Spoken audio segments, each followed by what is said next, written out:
तो क्या स्मैकडाउन पे रिटर्न करके रेंडी ऑर्टन कोडी रोड्स के ऊपर अटैक करने वाले हैं? और जॉन सीना क्या पहली बार डब्ल्यूडब्ल्यू में एक हील टर्न लेने वाला और हील सुपरस्टार के तौर पे काम करने वाले? तो दोस्तों, मेरा नाम है शुभम और आप देख रहे हैं खबर WWE की। तो चलिए शुरू करते हैं। तो सबसे पहली चीज भाई, अगर आपको पता होगा तो WWE ने कुछ दिन पहले शॉन माइकल्स और अंडरटेकर ने मिलके ट्रिपल एच को अनाउंस किया था कि वो 2025 के हॉल ऑफ फेम में जाने वाले और 2025 के हॉल ऑफ फेम की पहली इंडक्शन ट्रिपल एच का नाम हमें पता चला। लेकिन कुछ दिन पहले, हम कह सकते हैं कल या परसों, अंडरटेकर एक पॉडकास्ट पे आए थे और अंडरटेकर को पूछा गया, जरा भाई अंडरटेकर एक बात बता, तेरे को क्या लगता है कि किसने ट्रिपल एच को इंडक्ट करना चाहिए हॉल ऑफ फेम में? तो अंडरटेकर ने एक ना सोची दो ना सोची सीधे सीधे कहा कि उसका बेस्ट फ्रेंड यानी ट्रिपल एच का बेस्ट फ्रेंड कौन? तो शॉन माइकल वो सुपरस्टार बनने चाहिए जो ट्रिपल एच को WWE हॉल ऑफ फेम में इंडक्ट करे और उनको एक हॉल ऑफ फेमर बना दे। इससे पहले ट्रिपल एच एवोल्यूशन के मेंबर के तौर पे हॉल ऑफ फेमर बन चुके हैं, लेकिन वो सोलो यानी खुद के बलबूते पे हॉल ऑफ फेमर नहीं बने। वो सोलो हॉल ऑफ फेमर नहीं है, वो एज ए टीम के तौर पे हॉल ऑफ फेमर है। और WWE ये चाहती है कि ट्रिपल एच को दे ही दे भाई हॉल ऑफ फेम, क्योंकि भाई वो बंदा डिजर्व करता है। उसने जो WWE में अभी तक उखाड़ा है और जो उखाड़ रहा है वो बंदा जरूर डिजर्व करता है। ठीक, तो नेक्स्ट हमारी खबर है कि अगर आपको पता होगा तो white six Monday night raw से स्मैकडाउन के ऊपर मूव कर चुकी है और व्हाइट सिक्स अभी तक वहाँ पे दिखी नहीं है। तो शायद हमें पॉसिबली फ्राइडे नाइट स्मैकडाउन पे व्हाइट सिक्स का डेब्यू देखने को मिल सकता है। और वो डेब्यू के बाद किसके ऊपर अटैक करेंगी? तो भाई लिगाडो डेल फैंटास्मा यानी सेंटोस एस्कोबार की टीम के ऊपर अटैक करेगी। और आप भाई कहेंगे कि क्यों भाई उसी के ऊपर अटैक क्यों करेंगी? तो अगर आपने अभी तक व्हाइट सिक्स का ट्रैक रिकॉर्ड देखा होगा तो व्हाइट सिक्स सिर्फ उन्हीं सुपरस्टार या उन्हीं टीम्स के ऊपर अटैक करती है जिन्होंने अपने किसी को धोखा दिया। जैसे कि हम कह सकते हैं पहले उनकी फ्यूड थी चैट गेबल के साथ, और चैट गेबल ने किसको धोखा दिया था? तो अल्फा एकेडमी को धोखा दिया था, उन्होंने ओटिस को धोखा दिया था। इसकी वजह से व्हाइट सिक्स उनके पीछे पड़ी थी। और फिर लिगाडो डेल फैंटास्मा ने किसको धोखा दिया? तो सेंटोस एस्कोबार ने भाई, जो लीडर है लिगाडो डेल फैंटास्मा के, तो उन्होंने रे मिस्टेरियो को धोखा दे रखा है। और इसी वजह से व्हाइट सिक्स उनके पीछे पड़ सकती है और उनके ऊपर अटैक कर सकती है रिटर्न के बाद, और कह सकती है कि भाई चला जा, अब तेरी बारी, अब तेरे को देखते हुए हाल है, आ जा मैदान में। ठीक है, तो हमारी अगली खबर है रोमन रेंस के बारे में। अगर आपको पता होगा तो सेथ रॉलिंस ने रोमन रेंस को 2 स्टॉम्प लगाए थे, वो भी रॉयल नंबर मैच से एलिमिनेट होने के बाद, जब सीएम पंक ने रोमन रेंस और सेथ रॉलिंस को एलिमिनेट किया। और फिर उसके बाद सीएम पंक खुद भी एलिमिनेट हो गए लोगन पॉल के हाथों, और सेथ रॉलिंस ने अपना आपा खोया। उन्होंने सबसे पहले रोमन रेंस को स्टॉम्प लगाया और सीएम पंक के साथ जाकर थोड़ी सी फ्यूड करी, फीट के अगर हम ऐसा कर सकते हैं, थोड़ी सी हाथापाई करी।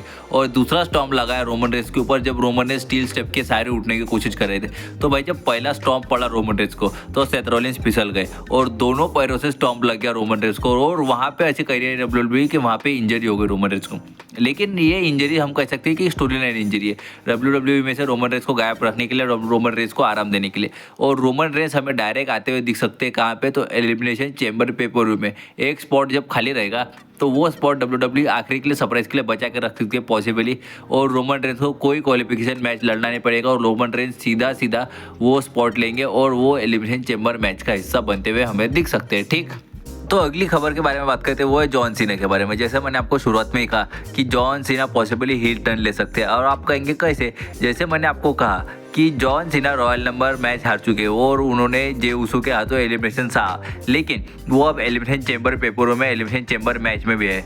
और पॉसिबली अगर जॉन सीना वहाँ पे हार गए तो जॉन सीना को रेसलमेनिया के रास्ते बंद होते हुए देखेंगे और John Cena 17 time world champion नहीं बन पाएंगे। और इस चीज़ का गुस्सा हमें जॉन सीना जे उसो के ऊपर उतारते हुए दिख सकते हैं। वो जा सकते हैं मंडे नाइट रॉ के ऊपर और जे उसो को इतना मार सकते हैं बैक स्टेज, शायद पॉसिबली सरप्राइज अटैक कर सकते हैं जे उसो के ऊपर। हमें ऐसा दिखा जा सकता है कि जे उसो इंजर्ड है, जे उसो किसने मारा वो भी नहीं पता, और आखिरकार वो जॉन सीना निकलेंगे और जॉन सीना वहाँ से पॉसिबली हील टर्न लेंगे। और जॉन सीना के अटैक की वजह से WWE ऐसा दिखा सकती है कि जे उसो आउट ऑफ एक्शन है, वो रेसलमेनिया पूरी तरह मिस करेंगे और जे उसो की जगह फिर जॉन सीना लेंगे। और John Cena possibly Cody Rhodes के पीछे जाते हुए दिख सकते हैं हमें उनके टाइटल के, और कोडी रोड्स को भी हराते हुए दिख सकते हैं रेसलमेनिया में। तो भाई आगे बात करते हैं जॉर्डन ग्रेस के बारे में। अगर आपको पता होगा तो जॉर्डन ग्रेस कौन है, तो ठीक, नहीं पता होगा तो मैं बता दूं। जॉर्डन ग्रेस पहले TNA में थी और वहाँ की और TNA के नॉकआउट वुमेन चैंपियन थी। उन्होंने NXT में रॉक्सन पेरिस के खिलाफ भी मैचेस लड़े और वो NXT का भी हिस्सा रह चुके कुछ दिनों के लिए, लेकिन अब वो ऑफिशियली WWE की सुपरस्टार है। उन्होंने WWE के साथ एक काफ़ी लंबी डील साइन की, हम कह सकते हैं कि 5 साल की डील साइन की, और ये डील लगभग 2029 तक चलेगी। और WWE का क्या प्लान है इसको लेके, जॉर्डन ग्रेस को लेके?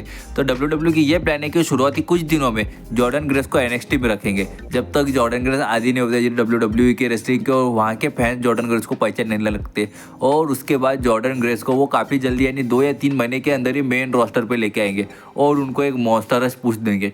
शायद वो पॉसिबली बहुत जल्दी एक वुमन यूनाइटेड स्टेट चैंपियन या फिर इंटरकॉन्टिनेंटल चैंपियन भी बन सकती है। WWE तय करेगी किस ब्रांड पे वो चाहिए, और जिस ब्रांड पे रहेगी वो उस ब्रांड का पॉसिबली मिड कार्ड चैंपियनशिप पहले जीतेंगी और उसके बाद हेवीवेट चैंपियनशिप के लिए जाएंगे। मेन टाइटल के जाते हुए हमें दिख सकती है जॉर्डन ग्रेस, और पॉसिबली बहुत जल्दी वो टाइटल भी जीतते हुए दिख सकती है। चलो फिर अब बात कर लेते हैं ड्रू मैकिंटायर के बारे में।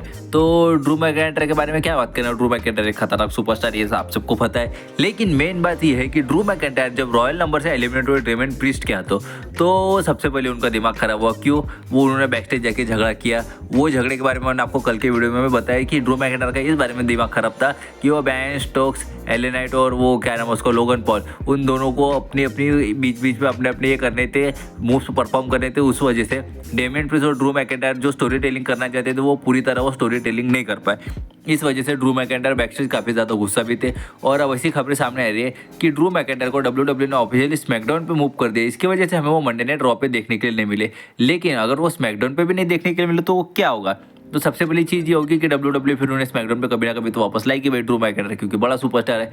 लेकिन उनके रेसलमेनिया के प्लान्स क्या है? तो रेसलमेनिया की ये प्लान्स है कि उनको डेमियन प्रीस्ट ने ही एलिमिनेट किया, और डेमियन प्रीस्ट को ही ड्रू मैकिंटायर को फेस करना पड़ेगा रेसलमेनिया 41 में, और हमें मैच देखने के लिए मिलेगा Drew McIntyre versus Damien priest का रेसलमेनिया 41 में। पॉसिबली ये मैच किसी स्टिपुलेशन के साथ ऐड होते हुए हमें दिख सकता है। ठीक, तो अगली बात करें तो वापस ड्रू मैकिंटायर और CM पंक के बारे में बात कर लेते हैं। आपको जैसे पता है कि मंडे नाइट रॉ पे CM पंक ने सैमी ज़ेन को रख के क्वालिफाई कर लिया है एलिमिनेशन चेंबर पेपर में एलिमिनेशन चेंबर मैच के लिए, और वो मैच में हमें पॉसिबली ड्रू मैकिंटायर भी क्वालिफाई होते हुए दिख सकते हैं स्मैकडाउन से, और वो मैच में CM पंक को एलिमिनेट करते दिख सकते हैं। हमें ऐसा दिखाया जा सकता है कि ड्रू मैकिंटायर सिर्फ स्पेशली CM पंक की वजह से ये मैच में आए।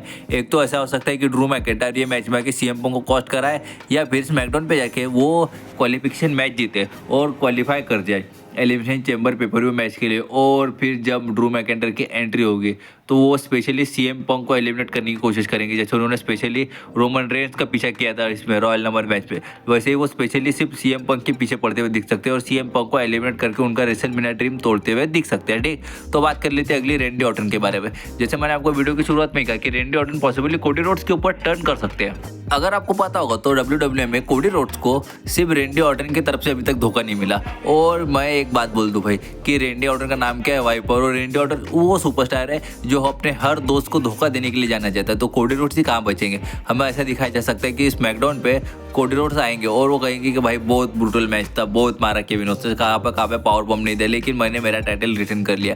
और WWE पॉसिबली ऐसा दिखा सकती है कि कोडी रोड्स अपना टाइटल रिलिंक्विश करने की कोशिश करेंगे कि उनको ज़्यादा इंजरी हो चुके, लेकिन वो टाइटल रिलिंक्विश करेंगे। लेकिन कोडी कहेंगे कि नहीं मेरे को टाइटल रिलिंक्विश नहीं करना। वैसे वो क्या नाम है उसका, स्मैकडाउन के जनरल मैनेजर का, ठीक है कमेंट में बता दो। वो कहेगा कोडी रोड्स तो भाई तू लड़ नहीं सकता, तेरे को टाइटल रिलिंक्विश करने पड़ेंगे। कोडी रोड्स कहेंगे चल जा, भाग नहीं करता।